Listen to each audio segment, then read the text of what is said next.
and the actual companies that need small modular reactors, SMRs, to solve their decarbonization challenges. So I do have a few slides. I'm going to provide some opening remarks, a little bit of scene setting, and then I'll invite my colleague up who will be moderating the panel. So we'll just start with a few slides.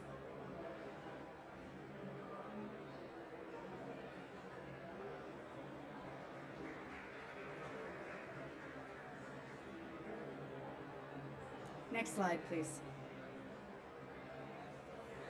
Again, just some scene setting, a little bit of context. The way we think about, I should also introduce myself. My name is Jon Carmack. I am the head of Division for Nuclear Technology, Development and Economics at the Nuclear Energy Agency, which is based out of Paris, France. And it's an absolute pleasure to be here at the Atoms for Climate Pavilion with our dear partner, International Atomic Energy Agency. So at the Nuclear Energy Agency, this is a slide we use often to illustrate how we think about the role of nuclear energy, broadly speaking, in pathways to net zero. Nuclear really has a few different roles that it can play, and we need all of these solutions to meet net zero. We need long-term operation of existing nuclear power fleets that are already deployed around the world. We need new builds of large-scale reactors, including new builds of what we call Generation 3 reactors, which are the technologies that are already operating around the world. There are 50 Generation 3 large-scale nuclear reactors already under construction around the world, 100 more planned. We need those for firm baseload power. But we also have a pipeline of innovation, and that's what we're going to talk about today.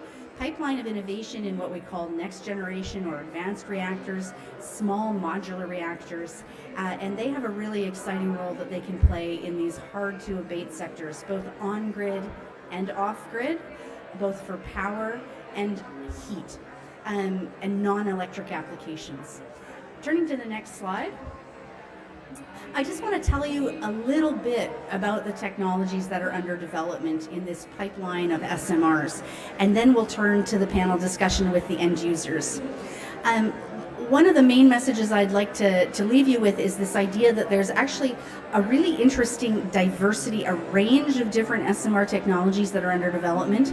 They are being developed in a range of sizes, from as small as 1 megawatt electric up to and even larger than 300 megawatts electric.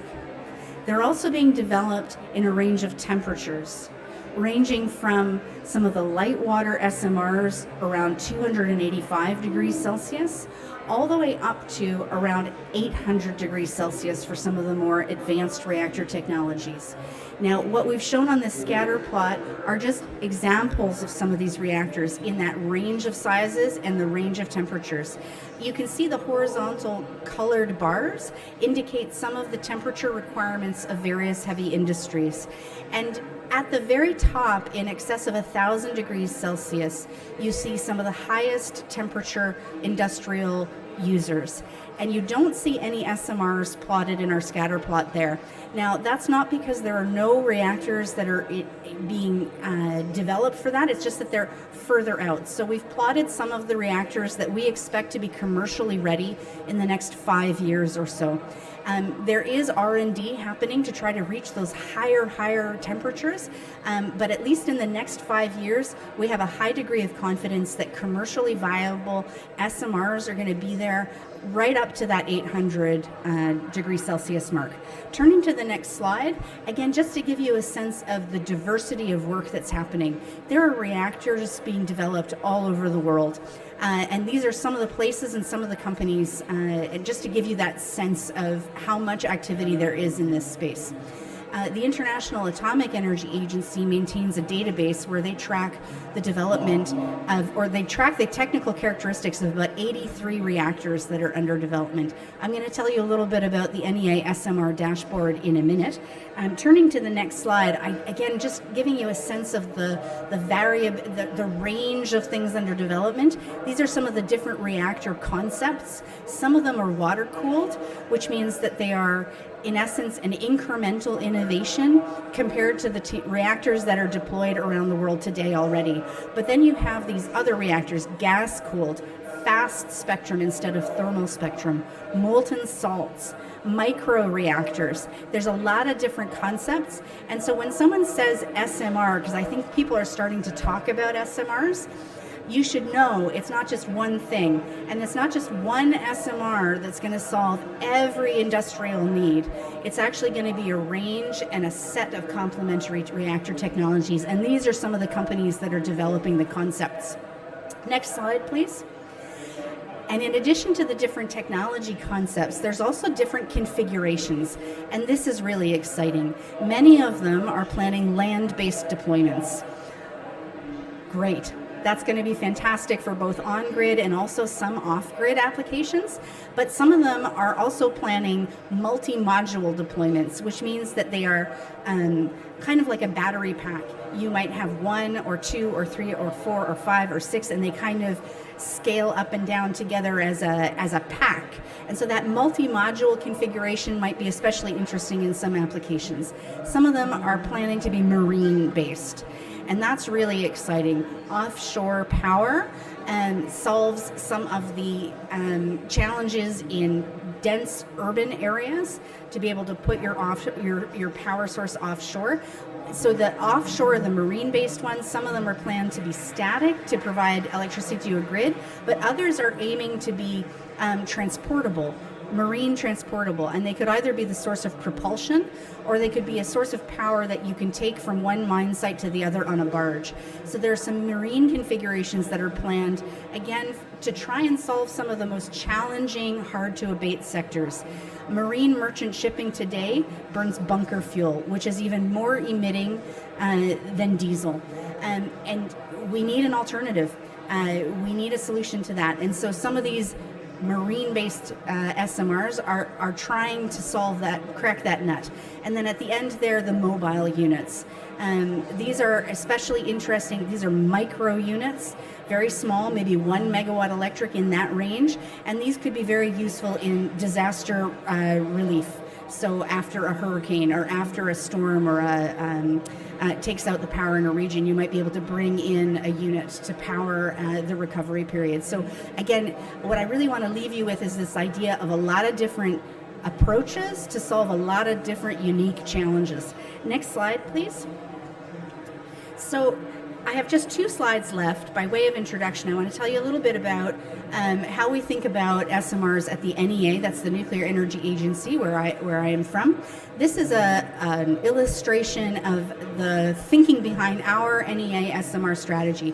It's organized around 3 themes: technology development, which I just gave you a bit of a flavor for, where there's a variety of reactor concepts and reactor configurations under development.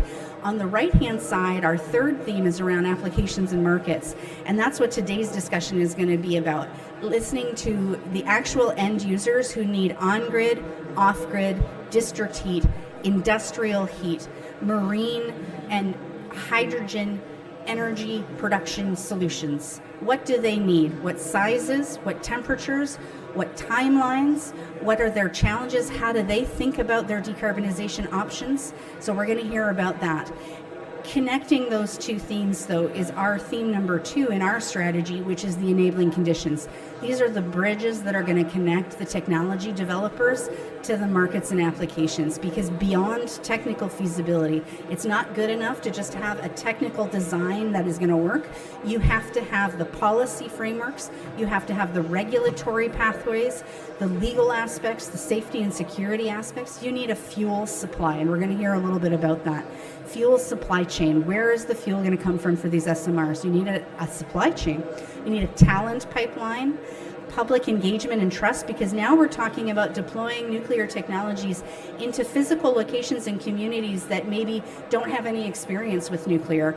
They're not proximate to an existing power plant, so they don't have that knowledge. We're going to have to engage those communities. We're going to have to build public trust far beyond the existing areas where nuclear has a footprint today. And lastly, of course, for us, and we do a lot of work in this area, understanding the economics, the markets, and the competitiveness and the financing schemes for these reactors. So this is how we think about the landscape, and today we're going to focus on the application slide. One last slide, please.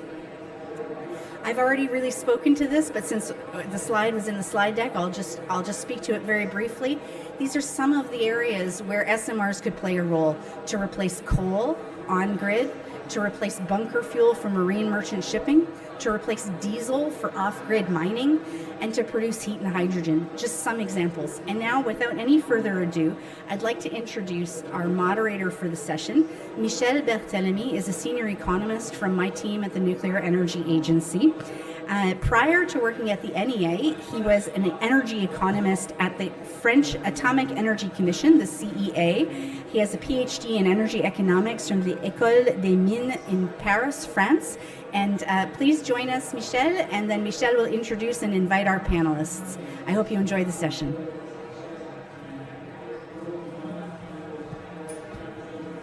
Well, good afternoon, everybody. This is where the technology is against us. Max?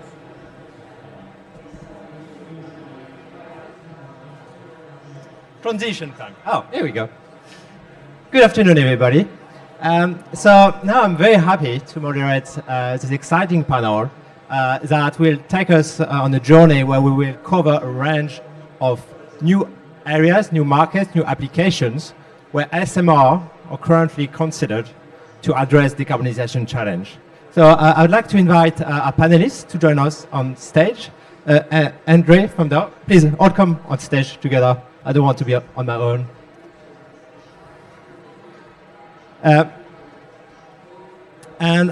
We'll have a conversation with each of you regarding your sectors, your application, and where and how SMR could be a good fit.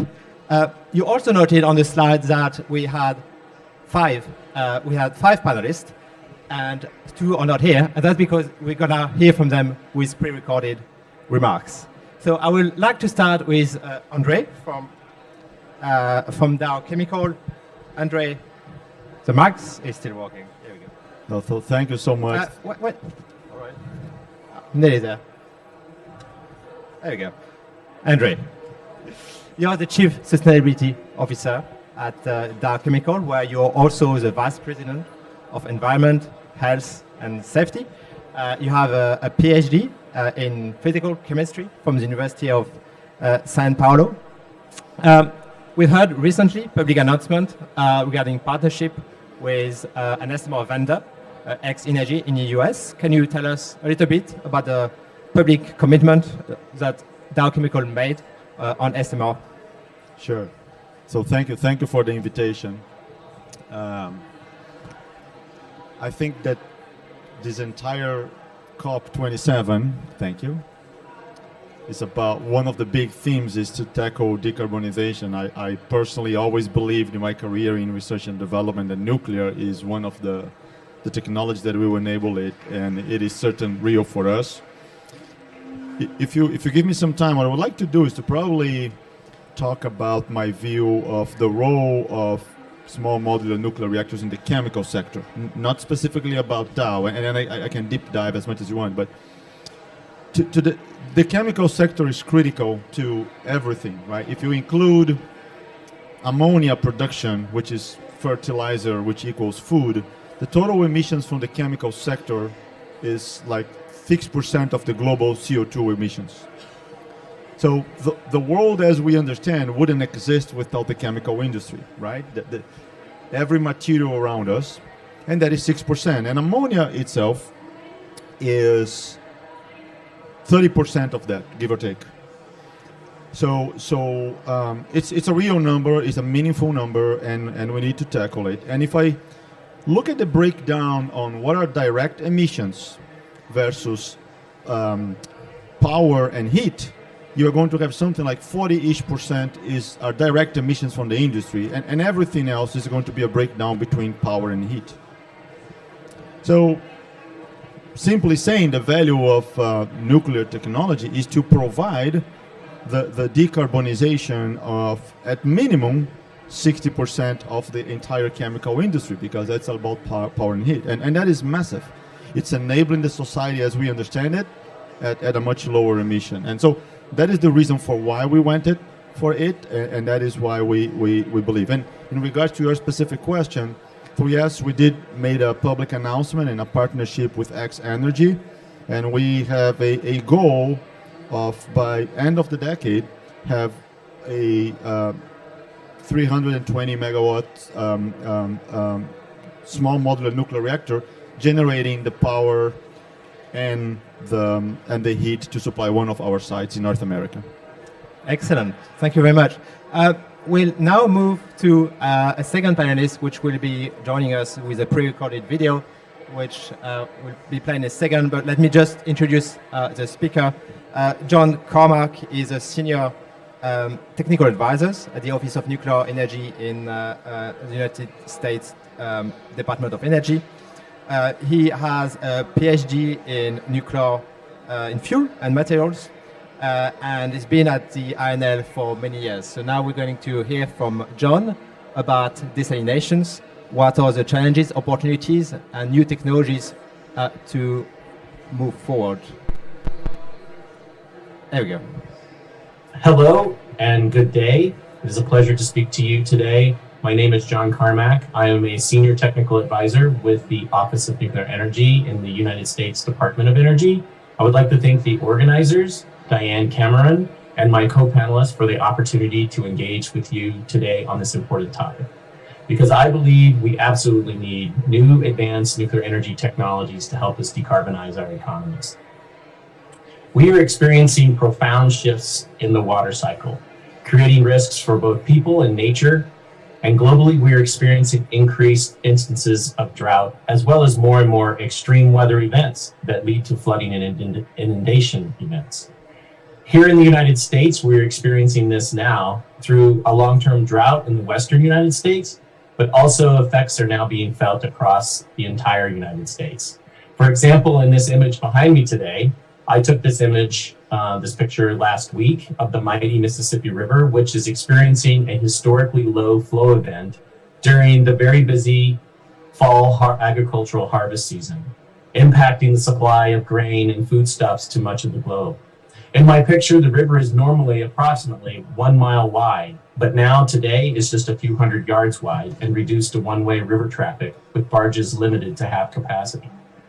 So I would like to raise my topic today of desalination and nuclear to a broader consideration that we need to reevaluate how we generate energy, utilize water, and support agriculture in the integration of our energy water systems.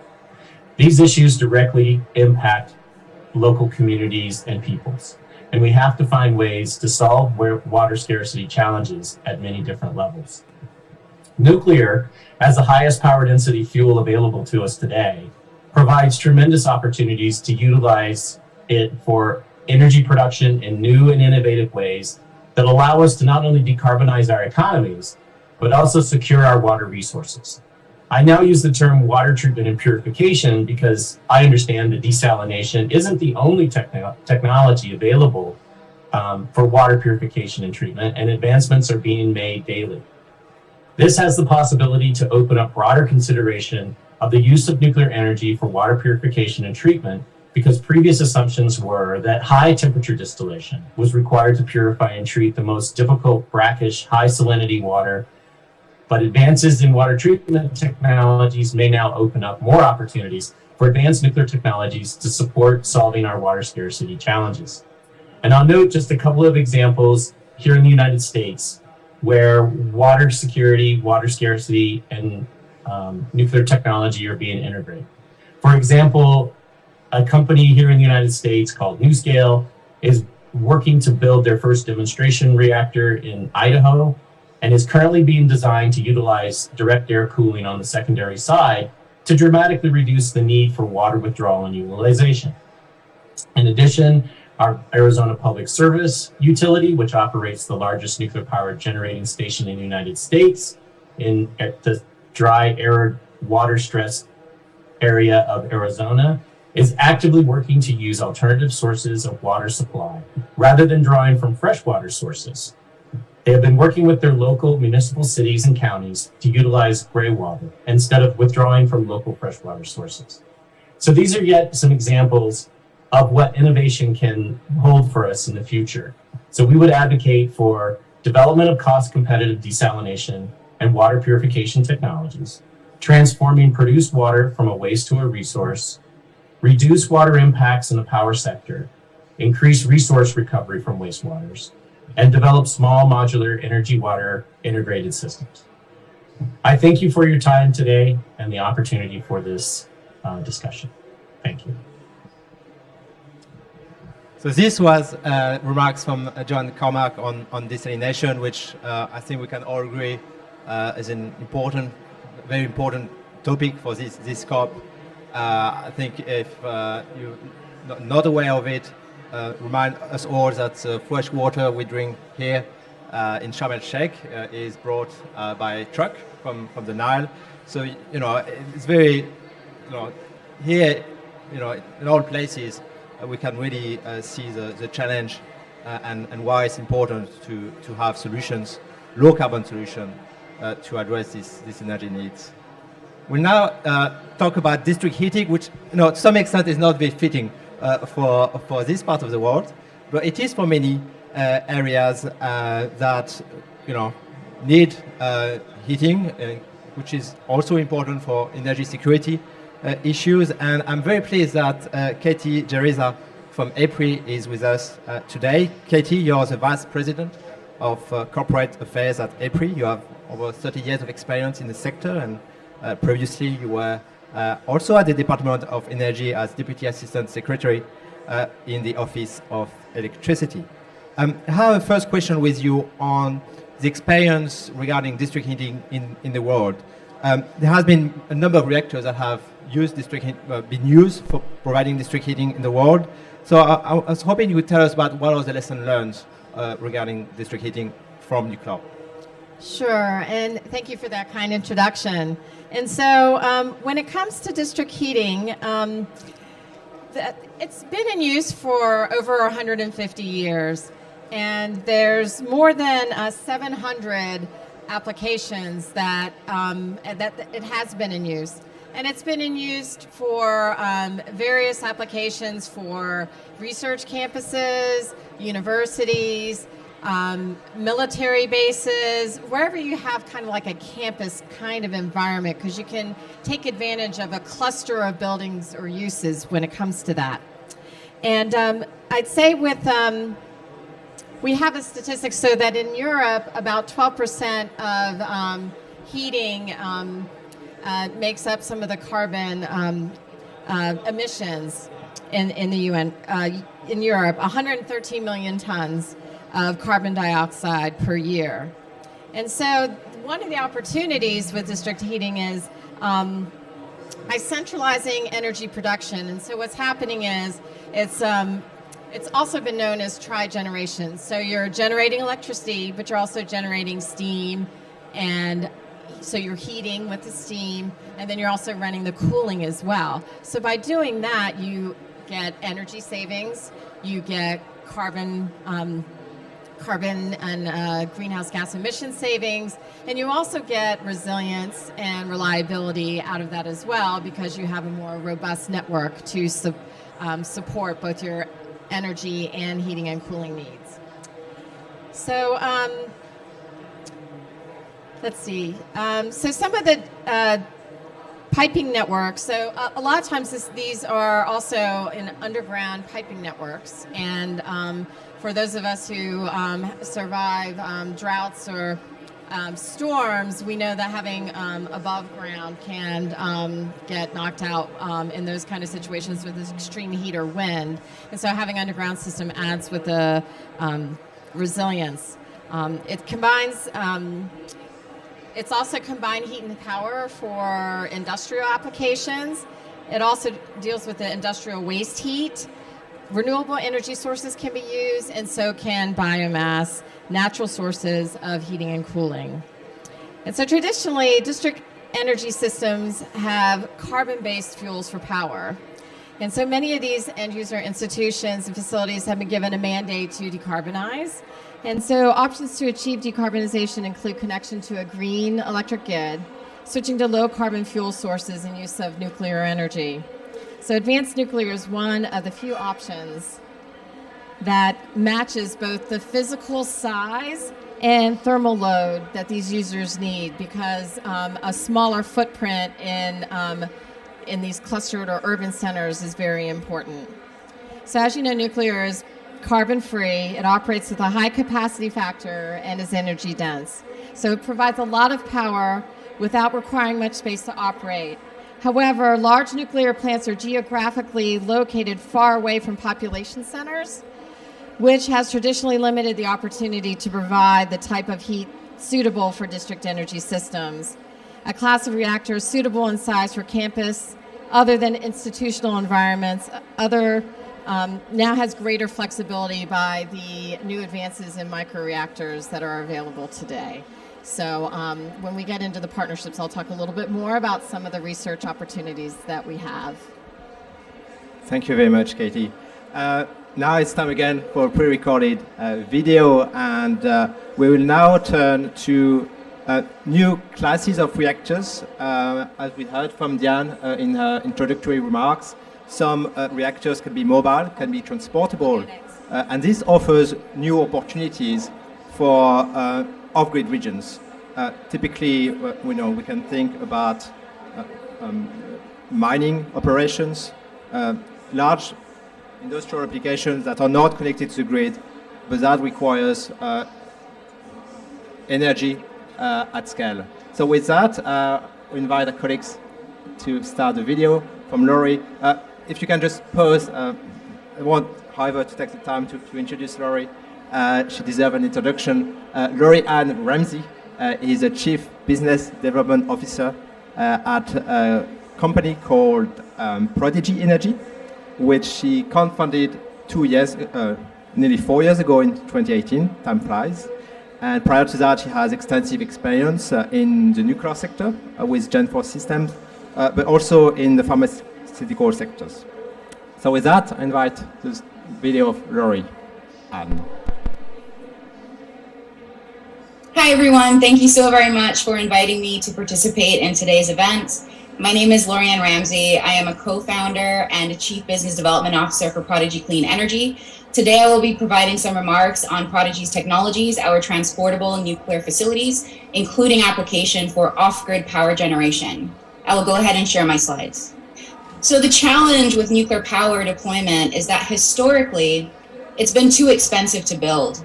High financial risk, expansive land requirements, a complex construction process, significant concrete footprints, and decommissioning can span 10 plus years on site. Furthermore, for each new build, the facility design is tailored only once a specific site is selected. Prodigy is shifting this paradigm. What we do is we do not develop SMRs, so I just wanted to be clear about that. Rather, we package the reactors and all the components of a nuclear build into a prefabricated, transportable, and relocatable facility, standardized for deployment at a wide variety of sites and designed from first principles to meet existing nuclear safety and security requirements. The benefits of Prodigy's approach include dramatic CapEx reduction, rapid project delivery, reduced environmental impact, and at the end of life, the marine plant would be transported to a dedicated facility for decommissioning. Our transportable civil structures are able to package reactors of different sizes and types. Fissile material is integrated only after the facility is installed at site. What you see here on the bottom of the image is Prodigy's grid-scale marine facility, integrating NuScale power modules. Nearly 1 gigawatt of continuous, zero-carbon, and low-cost power. The plant arrives to site fully assembled, secured right at the shoreline, rapidly commissioned, all within a very small coastal footprint. Now that I've introduced you to Prodigy's technology approach, my remaining remarks will provide an overview of our solution specifically for off-grid power generation. Enormous amounts of remote locations worldwide depend exclusively on expensive, unreliable, and polluting diesel fuel. In northern Canada alone, the diesel replacement opportunity is greater than 2 gigawatts. Costs are astronomical at well over $1 per kilowatt. Diesel is contaminating drinking water and stagnating any opportunity for sustainable economic growth. By deploying SMRs in these regions, we will be able to not only improve operations efficiency and expansion opportunities for remote industries such as mines, but also support critical infrastructure desperately needed to improve quality of life.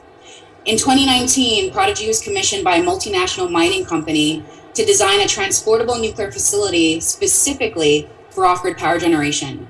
The Prodigy microreactor power station, as illustrated here, is customizable by SMR type and capacity and standardized for either marine or land deployment. The civil structure itself supports safety and security, plant operations, and robustness against natural and man-made hazards, including being able to withstand the harshest environmental and climatic conditions such as those in the Arctic.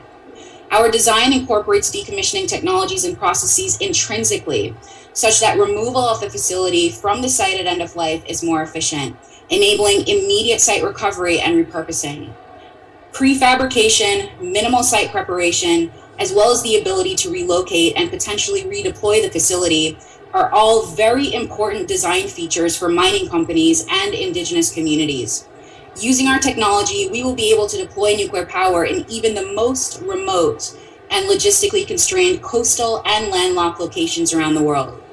Prodigy's microreactor power station provides a first viable solution to deploy SMRs safely, economically, and at fleet scale in remote regions. Our technology makes the business case work, drives down the costs, accelerates project delivery, and gives end users and utilities maximal flexibility. In Canada, activities are currently underway to manufacture and demonstrate a full-scale, non-nuclear prototype of this facility. And as part of this work, we are engaging with utilities and the CNSC. Thank you everyone for your time. Looking forward to joining you in person at the next NEA event. Well, thank you to Lori-Anne.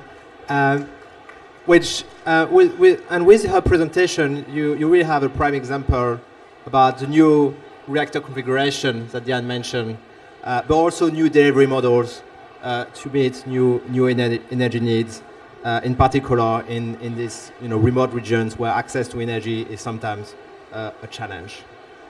We're going to now turn to Kirsty for one tremendous challenge, which is addressing the need to phase out coal in the coming decades. And I would like first to introduce you, Kirsty.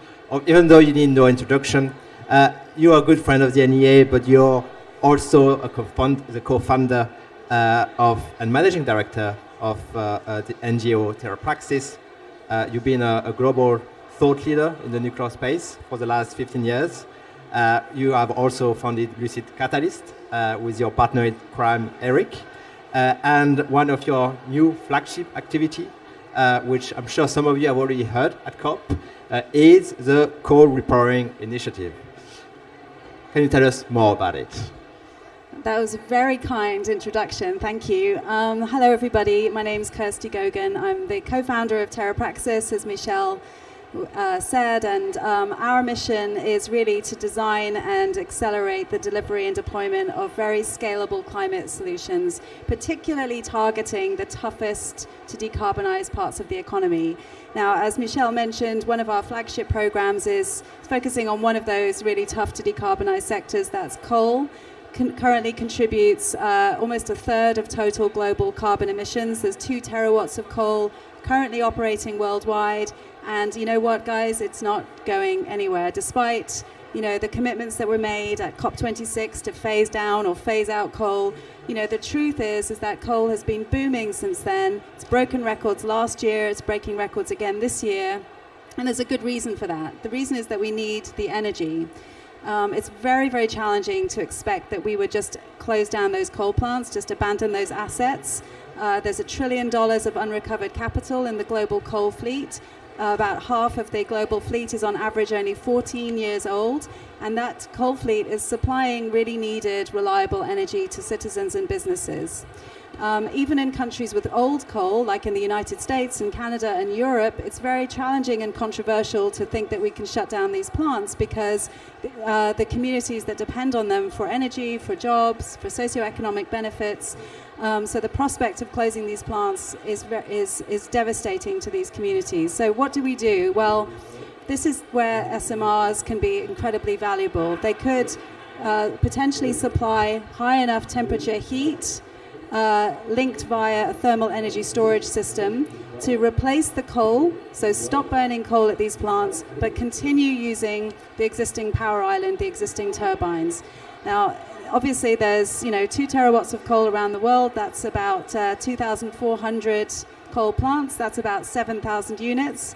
And we've got about 25 years to get this done. So that's almost 300 plants per year that need to be repowered using this system. So we know that we cannot do that using conventional delivery models. We really need a very new delivery model, and that's what TerraPraxis is developing. So there's 2 key issues here. Firstly, the building system design, and then secondly, the project delivery process. So just to very briefly talk about the building system design, we're developing through design innovation very standardized product designed for manufactured and assembly, which will radically reduce the licensing time, the construction time, and enable a genuine product which can therefore be delivered in a very fast, very low cost, and very repeatable manner to these sites. We do that by incorporating things like seismic isolation, for example, which makes the unit independent of the site conditions. We also de-scope as much as possible the regulatory oversight that's required by stripping out anything that's not necessary to be within the nuclear island envelope that's in the regulator's purview, but also by separating the heat island from the power island via thermal energy storage. Now that thermal energy storage not only delinks the safety case of the power island from the safety island, but it also means that the plant can operate in a highly flexible, dispatchable manner, making this a plant that will operate without emissions even more profitably than before. It also means, of course, we can reuse the existing power island structure, which brings many cost savings with it.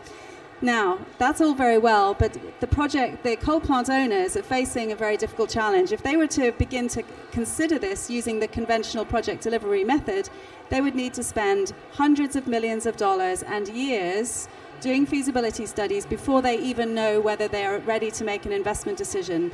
They would have to choose their technology today before they could even begin to step into that process. And none of the technologies that are applicable to this process are yet available on the market. They're being demonstrated and commercialized, and they will be coming to market in the late 2020s, but it would be a big risk for the coal plant owners to take a gamble on choosing one of these technologies today.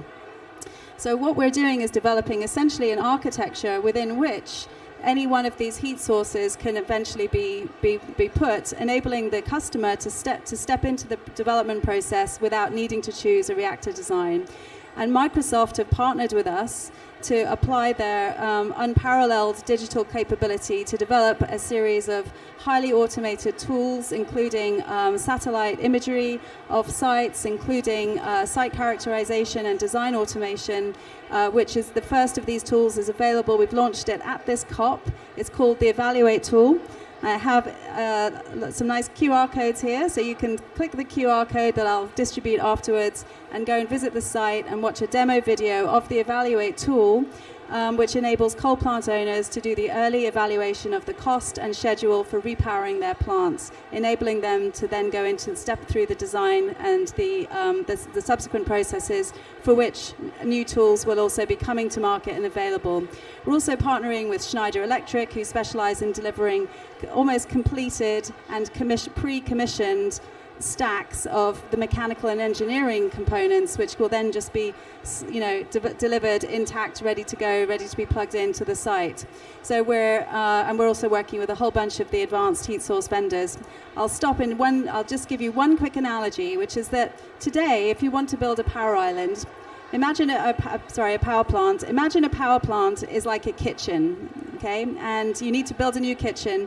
But what you need to do is go to a microwave oven engineer and have the microwave oven engineers design a microwave oven, and then they design a whole kitchen to go round the microwave oven, and then figure out how much it's going to cost and how long it's going to take to build. That's currently how we deliver power plants. What we're doing is designing an IKEA-style kitchen made up of a kit of parts that can be configured to each site and plant requirements, with a slot where the microwave oven goes. And that's the really big sort of innovation in our development. It gives the customers the choice to make the make the decisions. So our target cost is $2,000 a kilowatt for repowering these coal plants, and our target schedule is 5 years from start to finish, from licensing through to operation. We want to get started, and we thank you very much for the opportunity to tell you all about it. Thank you very much, Kirsty. Well, I'll go to IKEA next when I want to buy an SMR. No, thank you very much for your presentation, which really illustrated not only that advanced reactors can be well suited to replace coal power plants, but that it's bringing together innovation from the nuclear space and outside the nuclear space to move at scale, to the right scale and at pace. I'll now turn to all our panelists for a couple of follow-up questions. We heard from all of you how SMRs can be very well suited to meet your energy needs in your hard-to-abate sectors, which almost all cases or sectors where the nuclear energy is not currently used. So now we need to look at the next steps, and of course, like all decarbonisation challenges, we're going to need to have the right policy frameworks in place. So I want to ask all of you, what do you think is needed in terms of policy measures to bring SMRs to your market? So for us, honestly, it's about execution. We commit to a partner, to a specific technology. We have identified a couple of sites where the technology would go to, and you still have lots of execution work to do. You have engineering to do. One of the things about chemical plants, as an example, is you need power and steam. And it's not that you need a fixed amount, you don't need a fixed load of power and a fixed load of steam. During the variability of a chemical process, you need way more steam or way more power. So you need to build into the engineering that brings that flexibility to choose how much steam versus power you need at different points in time of your operation. So lots of engineering go there. But there are, so it's execution, is going through the design of the projects, and we have a team in place working with our partner. But there are other things, I think, infrastructure-wise that need to happen. I saw a study from NRL projecting the growth of SMRs in US, and HALO doesn't exist in the quantity that the country needs. So none of this is going to work if there is not a investment, which I believe needs support from the government, to develop the HALO capability in Europe and in North America.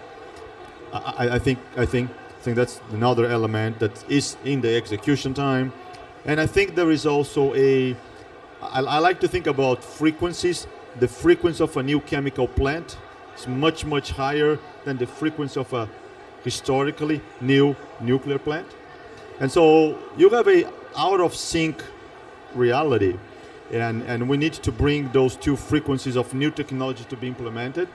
They need to be in sync so that when I design my next plant, I'm thinking about 20 years from now. And we don't want this to be one plant. We want this to be multiple plants. So in that discussion on the frequency of implementation, there is a big development on the regulatory framework to support the implementation of these technologies. I think it's an important element that needs to evolve. So these are my things. It's internal engineering, HALO availability, and the regulatory framework are the challenge for the next 7 years for us. Thank you so much. Katie, when it comes to district heating, what do you need policymakers to do? So the keys to success are having a technical business case, co-location, and collaboration. And so what we're doing is we're trying to get with non-traditional industrial users or campuses to use nuclear energy. And so in order to do that, we have to prove it out. So what is the technical basis so that they have a strong business case for success? What would the return on investment would be? What would be the parameters where it would work successfully? And so the second key is co-location, because energy efficiency, if you have a long distance, you're going to lose some of that energy efficiency. So how can you get it so you can be co-located together? And then when we get to collaboration, so again, non-traditional users, how do we get to partner with them so that they trust that it will work? And And also to bring down, that also helps to bring down the costs. The more that you have, the more that you can leverage the investment and the learnings as you move forward. Kirsty, over to you. Same question. How do we? Question, yes. Yeah. So, well, first thing to say is that this is really a critical decade, and I think we all know that. You know, we're already in 2022. We have 27 years to 2050, and so the actions that we take during this critical decade to create the foundation that's necessary for these technologies when they come to market towards the end of this decade, ready to scale, is absolutely key. So I would say that we need to be investing a lot of resources and effort right now in establishing the licensing frameworks that will be needed, the siting and financing and supply chain capabilities that will be needed for these technologies to actually achieve the scale that's necessary. Now, I talked about the application of high temperature heat for the decarbonisation of existing thermal plants, coal plants, which are 30% of our global carbon emissions, so it's a big chunk. But actually, industrial decarbonisation is going to be really tricky without a lot of high temperature heat as well. For steel and glass and chemicals and cement, we're going to need a lot of emissions-free heat. So the development of the deployment models that we're describing, which incorporates a lot of standardization, should enable a license once, build many opportunity. That's combined with the application of automation, of artificial intelligence and digital capability to enable processes that are currently very manual, very long-winded, very expensive. They take years to be highly automated in future. So, for example, standardized licensing templates for standardized products would be an innovation that would enable that kind of deployment at scale. But ultimately, if there's one thing that we need to do to accelerate these technologies coming to market, we have to make them easier for customers to buy. And I've just described some of the ways in which we can make it easier for customers to actually buy these products. All right, thank you so much for coming with practical solution. I saw a lot of heads nodding, which suggests there was a lot of convergence between our panelists. And I think your point, Andre, on what I would call the importance of aligning timelines, resonated with me very much. I'd like to follow up with a different question, because all of you talked about new partnerships that will be required to bring these nuclear innovations to new market, essentially. So maybe we can follow up on what kind of new partnerships between nuclear and non-nuclear stakeholders are needed to bring technologies to market. Andre, do you want to start again? So I can start. I think that the problem is so incredibly complex. You got to start by acknowledging that nobody can solve it by themselves. So while we have so many scientists, we don't know much about nuclear energy, and so that's why we partner with a company. But still, that is not enough. One of the things that we did, we create what we call a sort of nuclear technology advisory board. We created an advisory board because we need experts from academia and industries and governments to advise us on what is coming over the next 7 to 8 years of implementation. Ultimately, once we implement the SMR in our site, that SMR is going to have incredible value on, again, clean power and steam, and there are going to be others that no chemical site runs by itself.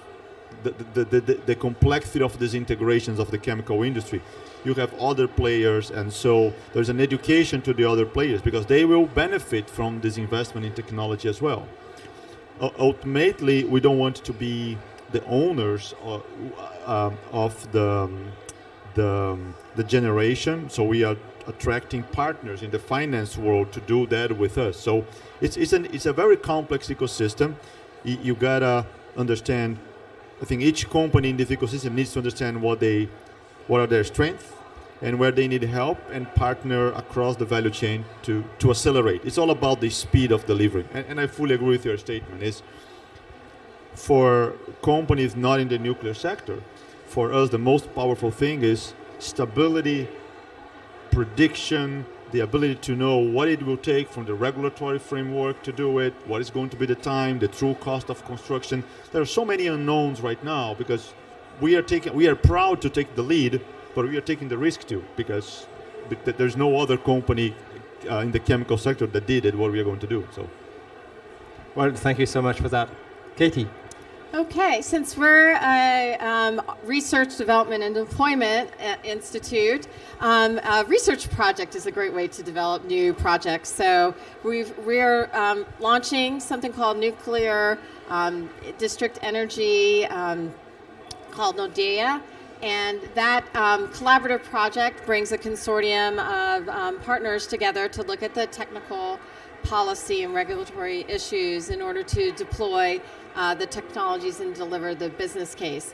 And then there will be a second project that will get at the operational issues, because it's one thing to have a pilot that says, yes, this works, but then it's also to see how can we make it work over the long term and have good learnings from that to be operationally efficient. Kirsty, partnerships. Partnerships.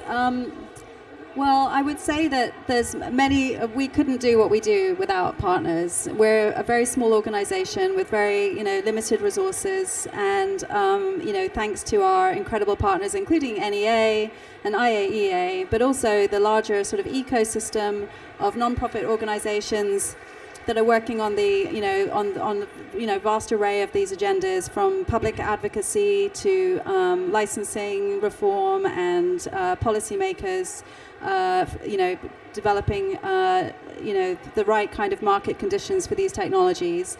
I think what we're bringing to the party is assembling coalitions of entities that can actually make this stuff real.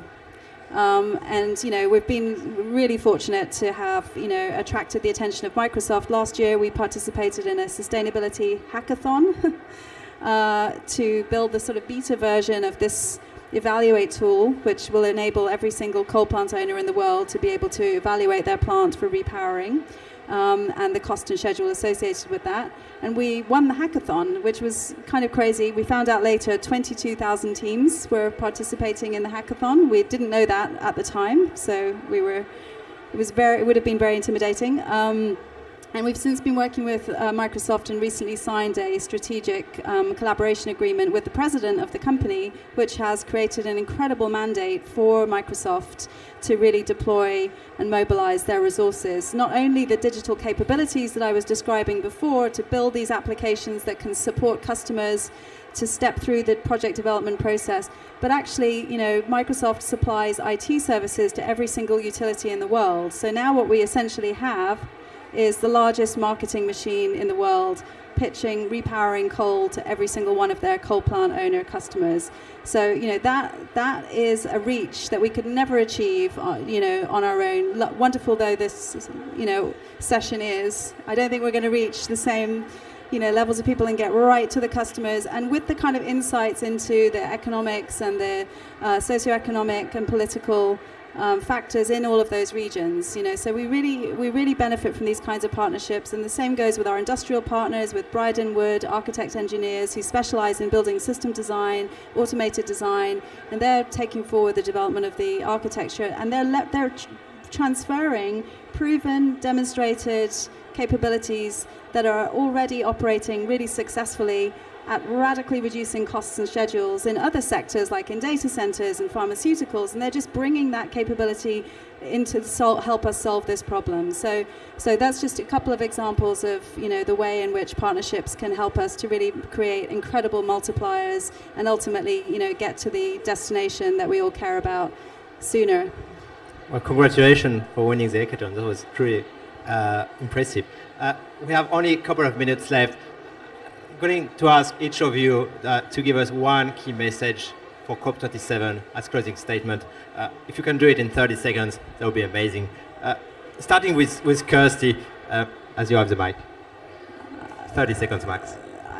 It's really got to be that the developing world, or the developed world, that has emitted the lion's share of historical emissions has to go really fast in decarbonizing. And we've been a bit squeamish about, using all the tools that we have at our disposal, like nuclear energy, but we really have to get over that and take responsibility for going really fast and decarbonizing, leveraging the resources that we have in order to, create some space for the rest of the world that needs to build up its energy infrastructure and build its resilience against the climate impacts that they're already experiencing.